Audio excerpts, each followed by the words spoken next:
സമോസയും ജിലേബിയും ആരോഗ്യത്തിന് ഹാനികരമെന്ന മുന്നറിയിപ്പുമായി കേന്ദ്ര ആരോഗ്യ മന്ത്രാലയം.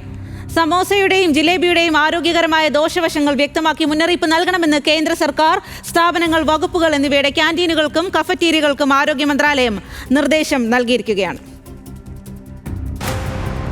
സിഗരറ്റിനെതിരായ മുന്നറിയിപ്പിന് സമാനമായി സമോസയുടെയും ജിലേബിയുടെയും പാക്കറ്റുകളിൽ ദോഷവശങ്ങൾ ചൂണ്ടിക്കാട്ടാനാണ് നിർദ്ദേശം. എന്നാൽ ഇത് നിരോധനമല്ലെന്നും ആരോഗ്യ മന്ത്രാലയം വ്യക്തമാക്കുന്നു.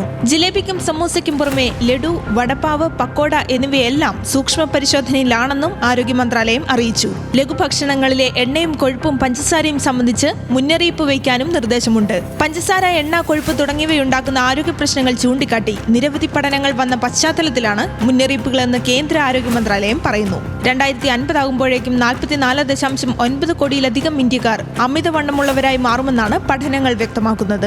സിഗരറ്റ് മുന്നറിയിപ്പുകൾ പോലെ ഭക്ഷണ ലേബലിംഗും ഗൗരവമുള്ളതായി മാറുന്നതിന്റെ തുടക്കമാണിതെന്ന് വിദഗ്ധർ ചൂണ്ടിക്കാട്ടുന്നു. എന്താണ് കഴിക്കുന്നതെന്നറിയാൻ എല്ലാവരും അർഹരാണെന്നതാണ് പുതിയ നീക്കത്തിന്റെ അടിസ്ഥാനമെന്ന് സർക്കാർ നിലപാട്. പഞ്ചസാരയും ട്രാൻസ് ഫാറ്റും പുകയിലയ്ക്ക് സമാനമായ ആരോഗ്യ പ്രശ്നങ്ങൾ ഉണ്ടാക്കുമെന്നാണ് കണക്കാക്കുന്നത്. News desk, news Malayalam.